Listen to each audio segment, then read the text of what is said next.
दोस्तों नमस्ते। मैं हूं दिलीप पाटिल, सहायक प्राध्यापक हिंदी विभाग पंकज कला एवं विज्ञान महाविद्यालय चोपड़ा जिला जलगांव। हम आज हिंदी साहित्य में जिनका प्रभाव है अर्थात प्रभावशाली कहानियाँ या मूर्धन्य साहित्यकार के रूप में इसकी पहचान है वो है रांगे राघव। इनकी कहानी गदल उसको हम देखने वाले हैं। गदल मार्मिक कहानी है, एक क्रांतिकारी, एक विद्रोहिणी, एक द्वंद्वात्मक चित्रण करने वाली स्त्री की कहानी है। अर्थात वही स्त्री उस कहानी में नायिका है, नायिका प्रधान कहानी है यह। जो गदल स्त्री का पात्र इसमें है वह निश्चल प्रेम, निस्वार्थ प्रेम तथा पावन प्रेम करने वाली भी वह नारी है। इतना ही नहीं तो बिरादरी के नियमों को सर्वश्रेष्ठ मानने वाली नारी विमर्श, नारी की समीक्षा इस कहानी में बखूबी देखने को मिलती है। खासकर रांगे और राघव ने मध्यमवर्गीय परिवार, निम्न जाति तथा मानवीय संवेदनाएं तथा मानवीय मूल्यों को लेकर बहुत सारी कहानियां हिंदी साहित्य में लिखी। उनमें से ही एक कहानी गदल है। इस कहानी को समझने से पूर्व उसके पात्रों को हम समझ लेते हैं। इसमें लगभग 8 पात्र हैं। पहला पात्र है गदल जो इस कहानी की नायिका है। दूसरा पात्र है गदल का पति गुन्ना। तीसरा पात्र है निहाल। चौथा पात्र है नारायण। अगला पात्र है चंपा। उससे अगला पात्र है चमेली और अगला पात्र है मौनी। ऐसे लगभग 8 पात्र हैं। गदल के 2 पति हैं इसमें। पहला पति है गुन्ना जो मर चुका है, कहानी में उसकी मृत्यु दिखाई गई है। दूसरा पति जो है मौनी, वो दूसरे घर जाते हैं। यह कहानी के कथानक में विस्तार से मैं आगे चलकर आपके सामने रखूंगा ये बातें। उससे पूर्व ये जो कहानी है, इस कहानी के प्रारंभ या शुरुआत इस प्रकार है।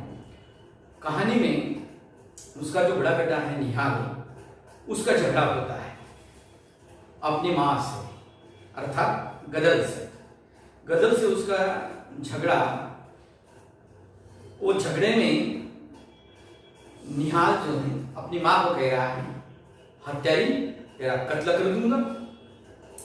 तब जवाब में गदल अपने बेटे निहाल से कहते हैं वहां पर, अरे करके दे देख, तेरे कुंबे को डाइन बनकर खा जाऊंगी। देखो एक बच्चा अपनी माँ से क्या कहता है और अपनी माँ अपने ही बेटे को क्या कहती है। एक दूसरे में संघर्ष चल रहा है। यह झगड़ा, यह संघर्ष क्यों है, इसकी वजह नहीं पता।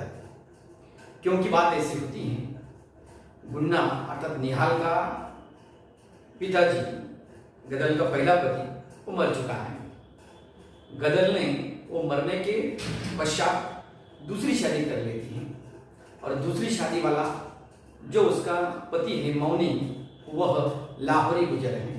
अर्थात गुजरों में भी वह निम्न जाति का है, क्योंकि निहाल और उसका पहला पति जो है वो खारी गुजर है, उच्च जाति के हैं।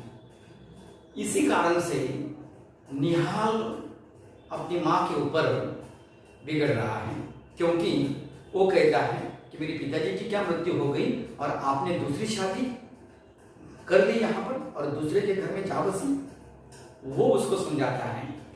समझाने के बाद बात आगे बढ़ती है, कथानक आगे बढ़ता है और कथानक आगे बढ़ने के बाद ऐसी बात आती है वहां पर, वो तो चली जाती है और कहती है निहाल को कि देखो मैं आपकी पत्नी अर्थात आप उसकी बहू, उनके आश्रित रहना नहीं चाहती, इसी कारण से मैंने दूसरी शादी करी। लेकिन तूने तो ये जग पिटाई, जग हंसाई, तूने तो दूसरी शादी कर ली, लेकिन हमारी बिरादरी में नाक कट गई।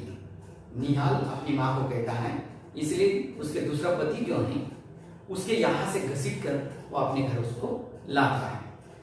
जब वो अपने घर लाया है तो कहानी के प्रारंभ में दोनों का झगड़ा चल रहा है, बता चुका हूँ मैं आपको ये बातें।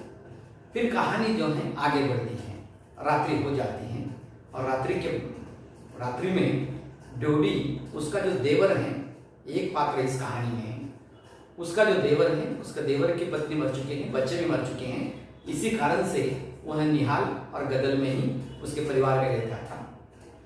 यह देवर को वो रात में मिलने के लिए आती है, कौन? गदल। और वो कहती है कि देख रही हे ड्योढ़ी, तू मर्द है लेकिन कुछ काम का नहीं है। उसको समझाती है, तू मर्द है लेकिन कुछ काम का नहीं है। तेरा भाई मरा, मैंने कारण किया, और कार्य करने के बाद तूने मेरा हाथ थाम लेना चाहिए था, लेकिन तू कुछ काम का नहीं है, इसलिए मैंने दूसरी शादी कर ली। उस वक्त उसका देवर ड्योढ़ी कहता है कि देख गदल, मैं बूढ़ा आदमी, मैं सीधा साधा आदमी हूं, मैंने इसलिए आपसे शादी नहीं की कि शायद आपके बच्चे निहाल, नारायण, चंपा, चमेली ऐसा समझते हैं कि अम्मा और चाचा का रिश्ता पहले से था, इसी कारण से अपने पिता की मृत्यु हो गई, ऐसा भी समझते। इतना ही नहीं तो मेरा जो भाई है उसकी भी जगह साई होती, रीतियां परंपराओं के अनुसार ये नहीं हो सकता था, इसी कारण से मैंने आपसे शादी नहीं की। लेकिन गदल उठ जाती है उसके ऊपर, कुछ भी हो। गदल का कहना था कि ड्योढ़ी ने मेरे साथ शादी कर लेनी चाहिए थी और यही घर में मैं रहती, ये उसकी महत्वाकांक्षा थी। लेकिन ऐसा नहीं होता, वो पुनः रात को उसके दूसरे पति की यहाँ चली जाती। दूसरे पति की यहाँ पर वो जाती हैं तो वहां पर उसकी जेठानी है, वो जेठानी कहती आ गई घूम के, रात को कहाँ थी, ये उसको पूछती हैं। तो उसको जवाबदेही में गदल कहती, देख जेठानी, तू मुझसे रिश्ते में बड़ी है लेकिन उम्र में छोटी है। अरे तेरे जैसे तो, तेरी उम्र के तो मेरे बेटे हैं, और तू क्या चीज है, तू किस कितने बुरी है। देख मेरे रास्ते में टांग न ताड़ा। वो अपनी जेठानी को देवरानी गदल कहती है। मैं जैसे भी हूं अच्छी हूं, मैं किसी के रास्ते में नहीं जाती, उसको समझाती है। और वह तुनक मिजाज वाली उसकी जेठानी पाँव पटकते हुए घर में चली जाती है रसोई की ओर। फिर कहानी आगे बढ़ती है। कहानी आगे बढ़ने के बाद जब वो आ जाती है यहाँ पर गदल दूसरे पति की यहाँ पर, मौनी के यहाँ पर, तो उधर ड्योढ़ी उसके विरह में मर जाता है। एक दिन में, जब वो एक दिन के लिए यहाँ पर आई और एक दिन में ड्योढ़ी की उसके देवर की मृत्यु वहां पर हो जाती है। जब मृत्यु की खबर उसको लगती है तो उसको रहा नहीं जाता। वो कहती है कि मैं तो ड्योढ़ी को वहां पर जाऊंगी ही। मौनी कहता है कि देख वो तेरा घर नहीं, अब ये घर तेरा है, तुझे यहाँ पर ही रहना होगा। लेकिन वह मानती नहीं और रात में वहां से निकलकर वह निहाल के घर आ जाती है। ड्योढ़ी की अंतिम क्रियाक्रम हो जाता है, उसके बाद वह आती है और निहाल को कहती है कि देख बेटे, कुछ भी हो, तेरे चाचा जी के मृत्यु के पश्चात हमें कार्य करना है, सभी बिरादरी को मृत्यु भोज देना है, और मृत्यु भोज सब बिरादरी को हम देंगे। लेकिन एक समस्या यहाँ पर है, शासन, पुलिस, क्योंकि उस वक्त जमावबंदी का आदेश निकला हुआ था। 25 लोगों के ऊपर लोग एक जगह पर आने नहीं चाहिए थे, नहीं तो उस घर वालों को शिक्षा दिया जाता था। बिरादरी के बहुत सारे लोग हैं और बिरादरी को अगर हम इकट्ठा करेंगे मृत्यु भोज के लिए तो 25 के ऊपर लोग जाएंगे। इसी कारण से गदल एक काम करती है, वो थाने में चली जाती है और दरोगा साहब को मिलती है और दरोगा साहब को मिलकर उसको रिश्वत देती है और रिश्वत देकर कहती है कि जब तक मेरी आखिरी पंक्ति, भोज की आखिरी पंक्ति उठ नहीं जाती तब तक आप आना नहीं। ये उसको वो समझाकर रिश्वत देकर चली जाती है।